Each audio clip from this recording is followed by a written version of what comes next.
Hello friends, स्वागत है आप सभी का योगी एम्प्लॉय हेल्पलाइन पे। आज हम इस वीडियो में बात करने वाले हैं कि राजस्थान में अशोक गहलोत सरकार की जो हार हुई है उसके पीछे सरकारी कर्मचारियों का कितना योगदान है और क्या सरकारी कर्मचारी सच में किसी सरकार को बनाने और उसको गिराने में अपना योगदान रखते हैं। इन सब चीज़ों के बारे में आज इस वीडियो में चर्चा करेंगे। तो चलिए बिना समय गंवाए वीडियो को शुरू करते हैं। अगर आप इस चैनल पर नए हैं तो इस वीडियो को लाइक करना ना भूलें और चैनल को सब्सक्राइब ज़रूर कीजिए। तो चलिए फ्रेंड्स, अब हम बिना समय गंवाए इस वीडियो को शुरू करते हैं। तो जो सबसे बड़ा दांव था अशोक गहलोत का वो था राजस्थान में ओल्ड पेंशन स्कीम को फिर से लागू करना और इससे सरकारी कर्मचारियों को उन्होंने अपनी साइड करने की जो कोशिश की थी वो मुझे लगता है विफल रही है। क्योंकि अशोक गहलोत एक गवर्नमेंट कर्मचारी जो है राजस्थान सरकार के, उनके दिल में अपने लिए जगह बनाने में तो ज़रूर सक्सेसफुल रहे हैं, लेकिन उसको वोट में कन्वर्ट वो नहीं कर पाए हैं। जैसा कि आप सबको पता है, सरकार ने ओपीएस की जो शुरुआत की थी राजस्थान में वो बहुत ही ज़ोरों शोरों से की थी, लेकिन हुआ क्या कि जब एनपीएस से सारा पैसा जो है वो वापस लाने की बात हुई तब गहलोत सरकार इतना कुछ खास कर नहीं पाई और अभी तक जो है ओल्ड पेंशन स्कीम एक तरीके से अटकी हुई है। क्योंकि जब तक सरकारी कर्मचारियों का एनपीएस का पैसा वापस नहीं आ जाता तब तक इस स्कीम को पूरा इम्प्लीमेंटेड नहीं माना जा सकता।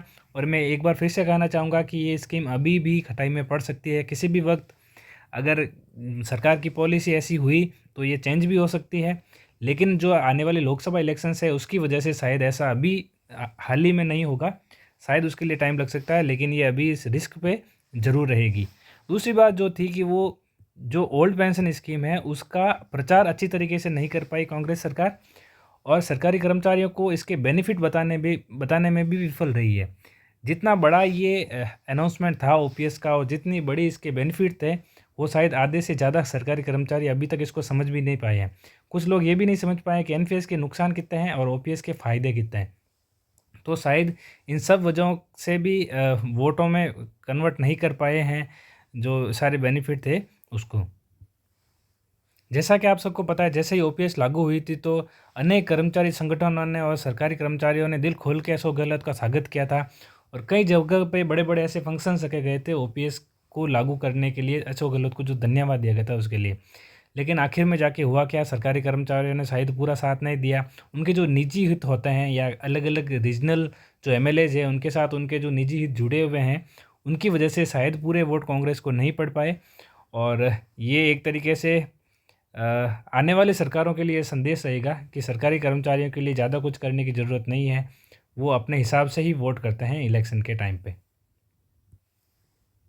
लेकिन ये बात आप ज़रूर कह सकते हैं कि केवल ओपीएस लाने से ही सरकारी कर्मचारी सभी खुश नहीं होते हैं और ना ही हुए हैं। क्योंकि अलग अलग जो कर्मचारी वर्ग हैं उनके अपने अपने खुद की जो डिमांड्स थी, जो कि रियल डिमांड थी और जिनकी सच में इम्प्लीमेंट करने की ज़रूरत थी, वो अशोक गहलोत सरकार ने नहीं की है।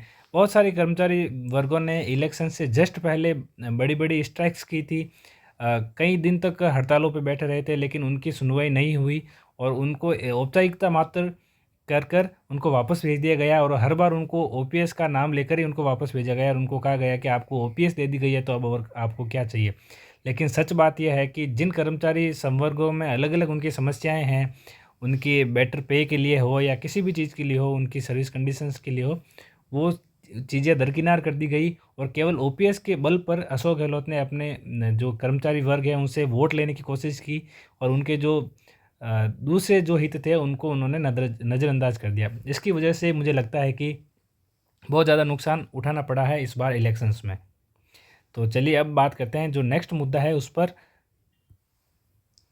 तो जो नेक्स्ट मुद्दा रहा कि सरकारी कर्मचारी एकजुट होकर उनको वोट नहीं पड़े कांग्रेस को, उसके पीछे है कि उनके जो निजी सेक्टर में कौन सा एमएलए खड़ा है और निजी सेक्टर में उनके समीकरण क्या बैठ रहे हैं, वो भी बहुत ज़्यादा इफेक्ट करते हैं।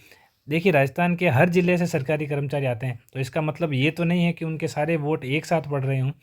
हर जो विधानसभा सेक्टर है उसमें अलग अलग उनके जो कैंडिडेट खड़े हैं, तो उनको केवल पार्टी ना देकर उनके जो लोकल कैंडिडेट हैं उनको भी देखना पड़ता है और उनके साथ उनके क्या समीकरण है और क्या उनके हित में है, इसके हिसाब से भी फैसला होता है। तो ऐसा नहीं है कि कर्मचारी वर्ग अगर राजी हो जाता है सारा तो गवर्नमेंट को बहुत ज़्यादा फ़ायदा होने वाला है। ठीक ठाक फ़ायदा मिलता है, ज़्यादा कोई ख़ास फ़ायदा मिलता भी नहीं है, क्योंकि सारे जो सरकारी कर्मचारी है वो पूरे राजस्थान में बिखरे हुए हैं, उनका एक जगह वोट पड़ना नहीं है। बस ये है कि कुछ कुछ फ़ायदा ज़रूर उनको मिलता होगा, लेकिन वो भी तभी जब उनका पसंद का कैंडिडेट और उसी पार्टी से खड़ा हो, तभी वो चीज़ें पॉसिबल हो पाती है। मेरे हिसाब से ये सारी चीज़ें गहलोत के पक्ष में नहीं गई। आपका क्या विचार है इस बारे में कि सरकारी कर्मचारियों का कितना योगदान रहा इस इलेक्शन में? आप मुझे कमेंट करके ज़रूर बताइएगा। उसके बाद मैं जो बात करना चाहूँगा वो करना चाहूँगा कास्ट फैक्टर के बारे में, यानी जाति समीकरण। हम कितने भी अपने आप को एजुकेटेड बोल दें, मॉडर्न बोल दें, लेकिन जो असलियत है वो ये है कि हम जाति देखकर भी वोट करते हैं, और इसकी वजह से जो बड़े स्तर पर चीज़ें प्रभावित होती है, और कई जो वोटर्स हैं वो अपना वोट जाति देकर ही देते हैं।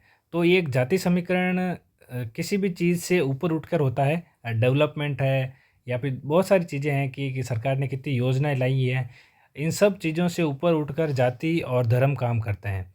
तो इस इलेक्शन में भी यही देखने को मिला है कि आप कितना ही विकास कीजिए, आप कितना ही कुछ भी कर लीजिए जनता के लिए, कर्मचारियों को खुश करने के लिए, लेकिन जो आखिर में वो वोट पड़ेंगे वो धर्म और जाति के आधार पर पढ़ने ही पढ़ने हैं। इसको कोई अवॉइड नहीं कर सकता है। तो ये भी बहुत बड़ा फैक्टर था इस इलेक्शन के रिजल्ट जो आप देख रहे हैं उसमें। तो जो सरकारी कर्मचारी थे उनके लिए ज़रूर वो सरकार ने ओपीएस वगैरह लाके उनको खुश करने की कोशिश की है, तो वो भी इस चीज़ से अछूते नहीं हैं। उन्होंने भी जाति और धर्म को देकर वोट किया ही है, इससे मना नहीं किया जा सकता। अब चलते हैं हम अगले मुद्दे पर। जो अगला मुद्दा है वो है राजस्थान पेपर लीक का। यानी कि इस जो इलेक्शन में करीब 2 करोड़ ऐसे वोटर्स थे जो फर्स्ट टाइम वोटर थे, और आप समझ ही सकते हैं कि जो फर्स्ट टाइम वोटर हैं वो लगभग जो है वो छात्र वर्ग से आते हैं। तो उनके लिए जो पेपर लीक का मुद्दा था वो सबसे बड़ा मुद्दा बनकर उभरा इस इलेक्शंस में, और इस वजह से जो अशोक गहलोत की जो छवि खराब हुई उसकी पूर्ति करना उनके लिए बहुत ही मुश्किल हो गया। हाँ, अंत में जाकर उन्होंने प्रयास किए फिर से अच्छा एक्ट लाकर, लेकिन शायद वो सारे प्रयास तब तक कोई असर नहीं कर पाए। उससे पहले बहुत सारे पेपर लीक हो चुके थे, और उसका शायद जो नुकसान है वो कांग्रेस सरकार को उठाना ही पड़ा।